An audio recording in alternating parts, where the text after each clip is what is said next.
नमस्कार मित्रांनो, जय महाराष्ट्र। महाराष्ट्र राज्याच्या राजकारणातून अत्यंत धक्कादायक बातमी जाणून घेत संपूर्ण अपडेट। तत्पूर्वी चॅनलला नवीन असताल तर चॅनलला सबस्क्राइब करा आणि बेल आयकॉन नक्की प्रेस करा। महाराष्ट्राचे मुख्यमंत्री देवेंद्र फडणवीस यांच्या नवी मुंबईतील एका कार्यक्रमावेळी दोन घटना घडल्या आहेत।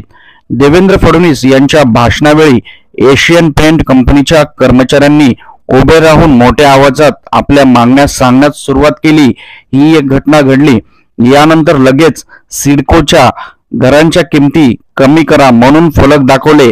यानंतर कार्यक्रम संपून मुख्यमंत्री देवेंद्र फडणवीस वाहनात बसत असताना दुसरी आणखी एक घटना घडली। ती म्हणजे त्यांची भेट घेऊन देवेंद्र फडणवीसांच्या ताफ्यातील दुसऱ्या वाहनात बसण्याचा प्रयत्न करणारे अण्णासाहेब पाटील आर्थिक विकास महामंडळाचे अध्यक्ष नरेंद्र पाटील खाली कोसळल्याची घटना ही घडलेली आहे।